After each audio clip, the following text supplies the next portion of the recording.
Eu quero falar para você nessa noite sobre crer em Deus. E quero começar aqui com uma pergunta importante. Qual seria a expressão mais correta? Seria fé versus razão ou seria fé mais razão? Hoje exatamente eu quero falar sobre isso, né? Sobre esses dilemas dentro da história que trataram sobre a questão da fé. E um ponto importante que eu quero falar com você é que durante muito tempo, isso ainda é debatido até hoje, mas no passado isso foi muito mais evidente, né, nos primórdios do cristianismo, falar sobre a questão da fé, da crença em Deus. Quando o credo dos apóstolos começou a passar pelos cristãos da época e que chega até nós nesse estudo de hoje, que tem acontecido nesse estudo, nós vamos verificar que muita coisa teve que ser debatida, teve que ser explorada. Nós vamos observar que lá por volta do século XVIII, final do século XVIII e século XIX, nós vamos encontrar que existiam muitos filósofos que questionavam e que, de uma forma muito feroz, debatiam a questão da crença em Deus, da fé em Deus. E nessa época, século XVIII, final do século XVIII, início do XIX, nós vamos encontrar uma corrente de pensamento chamada positivismo, que ela vai agora, com unhas e dentes, podemos assim dizer, atacar todo o pensamento dessa parte inicial do credo dos apóstolos que diz, creio em Deus. O positivismo, que foi criado por Augusto Comte, ali no início dos anos 1800, ele defendia o pensamento, um pensamento que era o seguinte: nada do que não pode ser provado pode ser acreditado. Ou seja, você não pode acreditar em nada que não tenha provas suficientes. E aí nós vamos viajar um pouco na história hoje para sabermos se, de fato, é possível provar a existência de Deus. Nós conseguimos caminhar passo a passo com a ciência e com a razão, no sentido de dizer, podemos provar a existência de Deus? E em meio a todos esses embates, algumas considerações históricas surgiram. A primeira delas falava sobre, para tentar combater esses racionalistas, e na realidade não era um combate. A fé nunca tentou combater a ciência. O que nós conseguimos observar, se estudarmos com muito cuidado a história, a teologia, desde os primórdios do cristianismo, é que nunca houve uma tentativa de dissensão por parte da fé em romper com a ciência. Pelo contrário, nós tentamos mostrar que é possível sim caminhar lado a lado com a ciência, de certa forma, tendo respeitado os limites de cada uma. Agora, nesse período em que surgiram todos esses ataques à crença em Deus, à fé por parte dos cristãos, alguns pensamentos surgiram, como por exemplo, o pensamento que dizia a fé tanto mencionada no credo dos apóstolos, como a que está presente na Escritura Sagrada, ela é mais voltada para uma questão de confiança em Deus do que para uma questão de prova da existência de Deus. Esse é um ponto importante que nós precisamos compreender. Esse é um ponto importante que a juventude precisa compreender quando atacada sobre a questão científica da existência de Deus. A crença em Deus, a declaração do credo dos apóstolos que dizia, creio em Deus, está relacionada até hoje, e isso na teologia bíblica também, está relacionada a confiar em Deus, está relacionada ao nível de confiança que podemos ter em Deus, e não no sentido de querer provar a existência de Deus. Um segundo ponto importante que surgiu por parte dos teólogos diante de todas as considerações feitas pelos filósofos e pelos cientistas é que a razão não pode provar conclusivamente a existência de Deus, mas também ela não pode provar que Deus não existe. Esse é um ponto muito importante que depois que nós vamos ver que foi defendido por um grande filósofo e um grande matemático que deixou seu nome escrito na história. Mas o fato é que se a razão não pode provar a existência de Deus, ela também não pode provar a inexistência de Deus. E um terceiro ponto, que é o que eu quero passar alguns momentos com vocês nessa noite, trata de dizer que existem pontos importantes que podem argumentar a existência de Deus. E agora eu quero convidar você a andarmos um pouquinho mais para trás na história. Como eu disse, esse nosso programa de hoje vai ser voltado mais por um passeio na história. Já começamos a ver aqui com o pastor Wagner um pouco dessa linha da história. E hoje eu quero levar você agora para o século XIII. Lá no século XIII vai surgir um homem chamado Tomás de Aquino, né? Ele era um italiano, e para os italianos e descendentes que estão nos assistindo hoje aqui, o seu nome italiano era Tommaso d'Aquino, né? Era assim que é o seu nome de nascença, e aportuguesado ficou Tomás de Aquino. Tomás de Aquino era um filósofo e também teólogo. E quando ele entra nesse debate entre fé e ciência, que é a nossa proposta de tentar apresentar e explicar essa dualidade hoje, ele tenta mostrar o seguinte: como já havia sido dito por outros teólogos, não conseguimos provar a existência de Deus. Não há condições de se provar a existência de Deus. Até porque, se você observar tanto o credo dos apóstolos, como observar as escrituras sagradas, você vai perceber que em nenhum momento há um interesse bíblico, há um interesse divino em provar a existência de Deus. Deus é pré-existente, ele já se apresenta nas escrituras sagradas como existente. E por já existir, ele não precisa provar a sua existência. Nunca houve o interesse de Deus em provar a sua existência. Porque, como falamos, a questão da crença em Deus, a questão da fé em Deus, está relacionada à confiança nele, e não em provar a sua existência. Baseado nisso, Tomás de Aquino, no século XIII, vai escrever o que ele chamou de as 5 vias, o que ficou conhecido na história como as 5 vias de Tomás de Aquino. O que seriam essas 5 vias que foram escritas e foram desenvolvidas lá no século XIII? Foram 5 pensamentos, 5 argumentações, melhor dizendo, escritas e defendidas por Tomás de Aquino, onde ele tenta mostrar, ele tenta desenvolver um raciocínio de que Deus não pode ser provado. E nem é essa a intenção da Escritura Sagrada e nem do credo dos apóstolos. Mas Deus pode ser percebido e Deus pode ser, esse fato dessa crença em Deus pode ser argumentado através de aspectos do mundo que apontam para a existência de um Criador.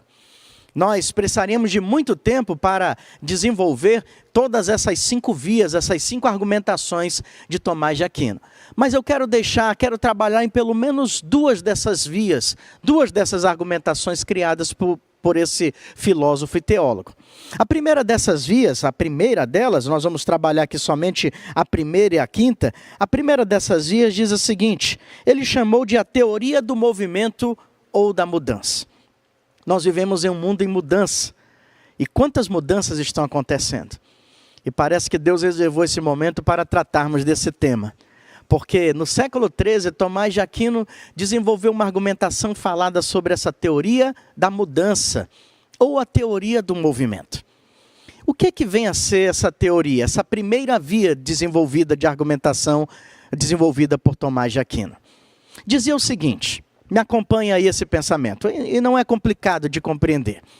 Ele dizia o seguinte, que tudo na natureza está em mudança, tudo na natureza está em movimento.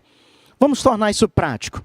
As águas dos mares se movimentam, os mares se movimentam, os rios se movimentam, os céus se movimentam, a terra se movimenta, tudo está em movimento. E ele dizia que tudo na natureza está num constante movimento. E para que esses movimentos aconteçam, sempre existe uma causa para que esses movimentos aconteçam. E essa causa foi gerada por uma causa anterior. E essa causa anterior possivelmente foi gerada por uma causa. Até aí não há problema nenhum com a ciência pensa da mesma forma. O que Tomás de Aquino chega nessa primeira via de argumentação é dizer que todas essas causas vão nos levar a uma causa origem, a uma causa primária. E aí ele diz, essa causa primária é Deus. Essa causa primária é o Criador. Nessa causa primária está aquele que criou todas as coisas. Então Tomás de Aquino está dizendo, não conseguimos provar a existência de Deus, mas através desse movimento, através dessas mudanças que ocorrem constantemente no universo, nós vamos perceber que existe uma causa primária. E essa causa primária, defendida de uma forma muito prática e muito real, e muito bem argumentada por Tomás de Aquino, essa causa primária é Deus. Foi aí que ele começou a defender o início dessas suas 5 vias. A primeira dela falava sobre essa questão do movimento. E é interessante aqui observar, e eu quero chamar você para dizer que o mundo está em movimento. Estamos passando aí por grandes mudanças, e todos nós estamos não só contemplando essas mudanças, mas nos tornando atores dessas mudanças. Ao contemplar esse mundo em mudanças, ao contemplar tantas transformações que acontecem na natureza e no mundo em que vivemos, nós vamos chegar num ponto de pensamento que chegou Tomás de Aquino, quando disse, existe sim uma causa primária. Essa causa primária é Deus. Uma outra via, e aqui existem outras vias também, aí nós chegamos à segunda, terceira, quarta via, que não vamos poder explorar, né? Senão teríamos aqui um estudo filosófico muito extenso, e não é essa a nossa proposta. A proposta é encontrar argumentações na história que vão de fato mostrar que é possível sim a fé e a razão caminharem juntas. A quinta via, a primeira ele falou da teoria do movimento. E a quinta via é muito interessante, porque ficou conhecido na filosofia e na teologia, e aqui sem querer usar muitos termos técnicos, mas sendo necessário nesse momento, como argumento teleológico. Argumento teleológico. Mas vamos tornar isso mais fácil para o entendimento de todos nós. O que Tomás de Aquino estava mostrando na sua quinta via, ou seja, a sua quinta argumentação sobre a problemática da crença, da fé em Deus, era a seguinte: o argumento teleológico se baseava da seguinte forma. Os processos, eu vou ler aqui um pouco do que ele defendia. Os processos e objetos naturais demonstram ter sido planejados e que não se planejaram por si sós, mas foram planejados por outro ser. Tomás de Aquino vai falar algo que mais uma vez concorda com a ciência, quando diz o seguinte: olha, existem sistemas no mundo, sistemas que interagem entre si, que se desenvolvem entre si, que estão em pleno movimento, em plena mudança, diariamente. Esses sistemas estão acontecendo em toda a história da humanidade. O importante agora, e aí a argumentação de Tomás de Aquino é a seguinte: esse argumento teleológico diz o seguinte: não existe um mundo sem ter uma finalidade. A palavra telos do grego quer dizer meta, finalidade. E aí Tomás de Aquino vai dizer o seguinte: olha, não é possível que todos esses sistemas que existam no mundo existam porque simplesmente querem existir. Mas eles existem porque existe uma finalidade, existe uma meta, existe um objetivo, que eles se movimentam, que eles estão em mutação, que eles estão acontecendo. E é exatamente nesse argumento teleológico, esse argumento da finalidade, é que Tomás de Aquino chega nessa quinta via e diz para aqueles que tentavam ferozmente combater a crença em Deus, dizendo o seguinte: olha, nada nesse mundo existe por acaso. As coisas que estão acontecendo, as coisas que estão em movimento, os sistemas que estão se desenvolvendo no mundo, acontecem porque foram criados por uma finalidade. E se foram criados com uma finalidade, tinha um Criador.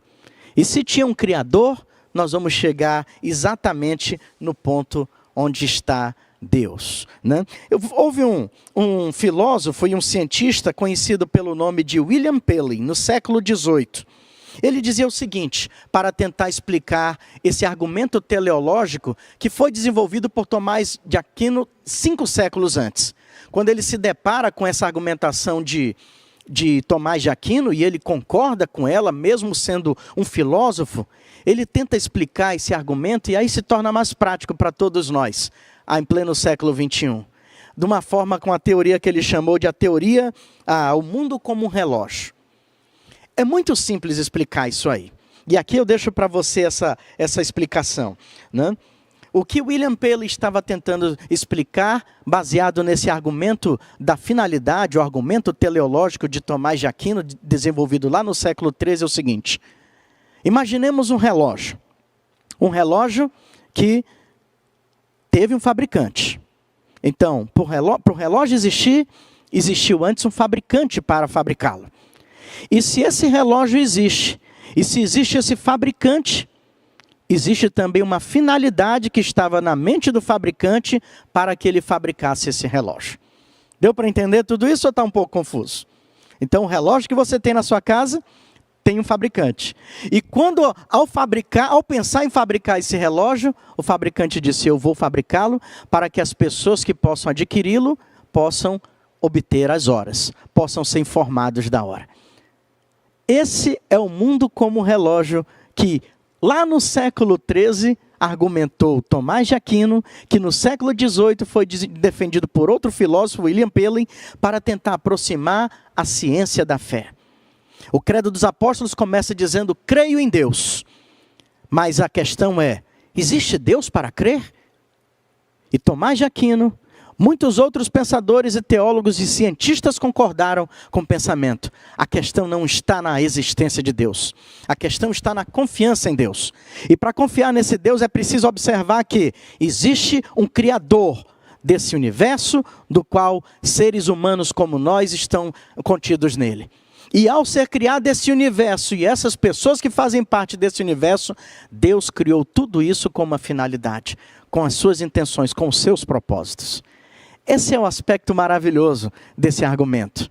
Aquilo que parecia não ter solução e que parecia que seria subjugado pelos pensamentos dos positivistas, agora, com essas reações, sabe o que acontece na história? O pensamento positivista começa a ficar enfraquecido, porque agora existem argumentações muito bem balizadas, que vão dizer que, olha, a crença em Deus está baseada não no fato de termos que provar sua existência, mas no fato que podemos acreditar que existe um Deus criador, que criou o mundo, que criou o universo, que criou as pessoas, com uma finalidade. Pessoas que eu e você estamos inseridas nesse contexto. É importante observar que essa teoria, por mais que tenha sido combatida com o passar dos séculos, vai chegar de uma forma muito clara, muito serena para todos nós. E é interessante observar que esse pensamento, nessas 5 argumentações de Tomás de Aquino, e defendidas depois no século XVIII por William Paley, vão sofrer um grande choque, uma grande ameaça, que é justamente com a chegada da teoria da evolução, o darwinismo, como é conhecido por alguns. E aqui eu quero concentrar um pouco do meu pensamento com você, porque a teoria da evolução e tantas outras teorias que surgiram com o passar dos séculos para tentar descartar a existência de Deus, elas têm um sério problema. Sabe qual é esse problema?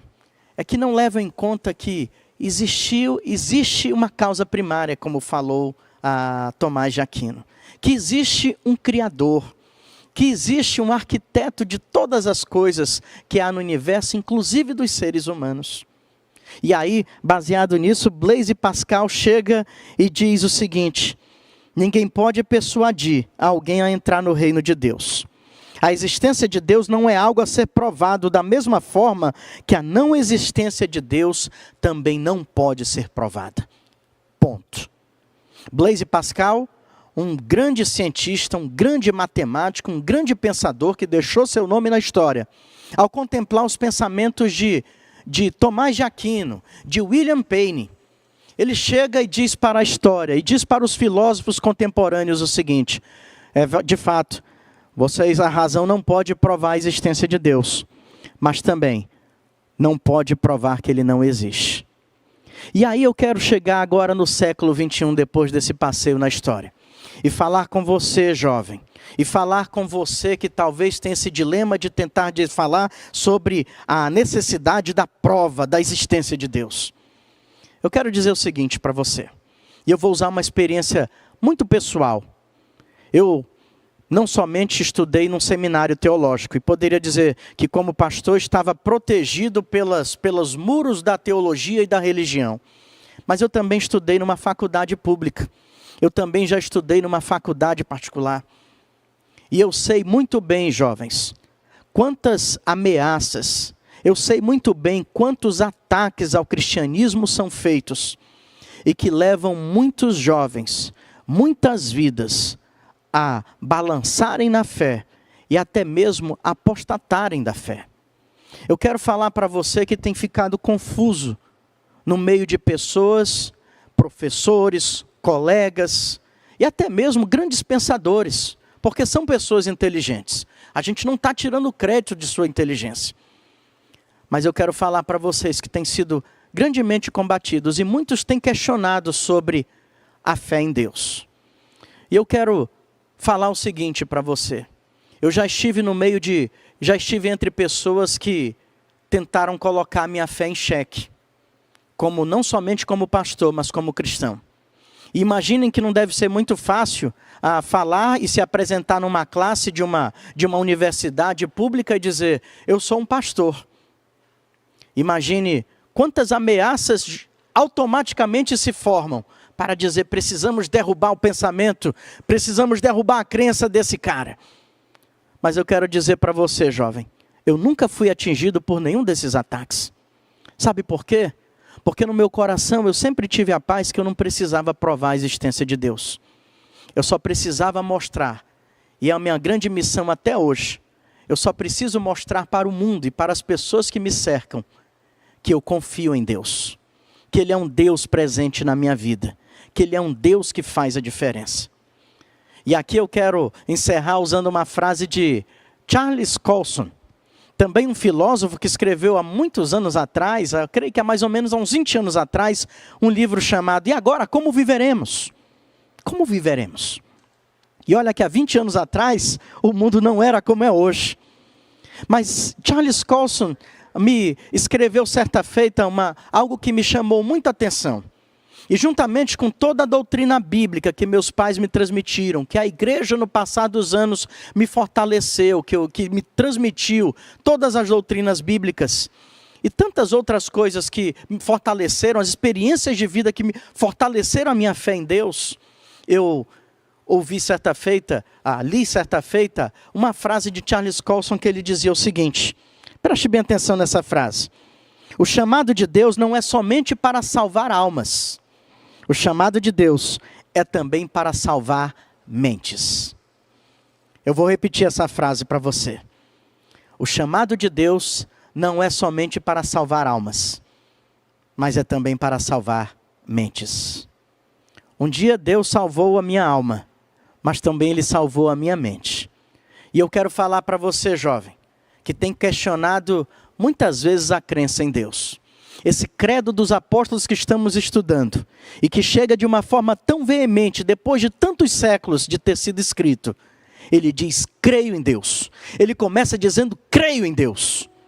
Ele não diz, eu provo a existência de Deus, ele diz, eu creio em Deus. E nós vamos ver no próximo sábado, que de fato, a fé vem como resultado de um relacionamento de confiança em Deus. Eu não preciso provar para professores universitários que Deus existe.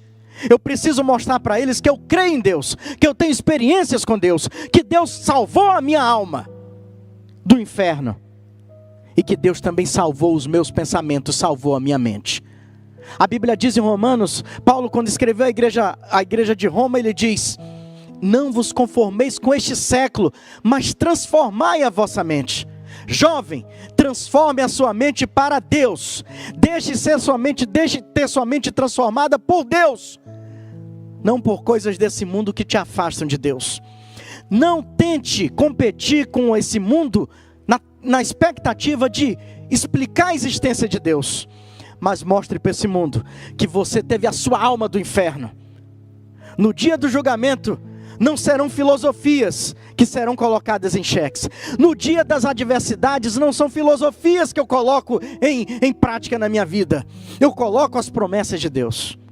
Eu quero deixar para você, jovem, essa frase. O chamado de Deus não é somente para salvar almas, mas também é para salvar mentes. Precisamos ter não somente a nossa alma salva por Deus, mas também a nossa mente salva e transformada por Ele. E aí nós estaríamos preparados para todos esses embates do mundo moderno. E respondendo à pergunta inicial, que dizia, é fé vezes razão? Ou é fé mais a razão? Eu diria, sem titubear, que a fé e a razão precisam caminhar juntas. Elas podem caminhar juntas.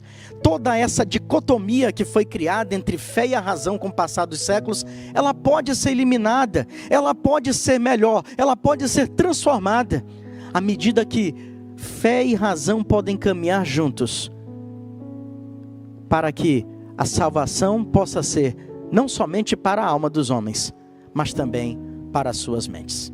Eu quero terminar minhas palavras com um versículo muito gracioso, um versículo, uma mensagem que Jesus deixou, está registrada em Mateus 22, 37, quando ele foi questionado. E observem que o questionamento não começou na Idade Média, não começou no tempo apostólico. Os questionamentos começaram muito tempo atrás. Jesus, quando estava em terra, ele já era questionado. E certa feita ele foi questionado sobre a pessoa de Deus, sobre os mandamentos, sobre as doutrinas. E Jesus respondeu da seguinte forma. Mateus 22, 37 diz assim: respondeu Jesus: ame o Senhor, o seu Deus, de todo o seu coração, de toda a sua alma e de todo o seu entendimento. Eu desafio você, jovem, a não se deixar corromper, a não se deixar confundir, a não apostatar da fé daquele que te salvou, mas amar o Senhor teu Deus, com todo o teu coração, com toda a tua alma e com todo o teu entendimento.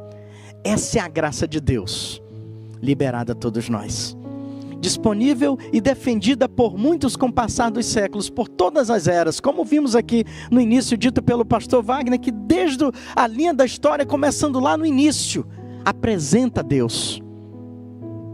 Deus está presente na sua história hoje. Deus está presente tanto na ciência, como está presente na fé. Fique em paz. Você não precisa provar a existência de Deus. A ciência não precisa brigar com Deus. Você só precisa confiar em Deus. E no nosso próximo estudo nós vamos trabalhar a fé como um relacionamento de confiança em Deus. Que Deus abençoe grandemente a sua vida.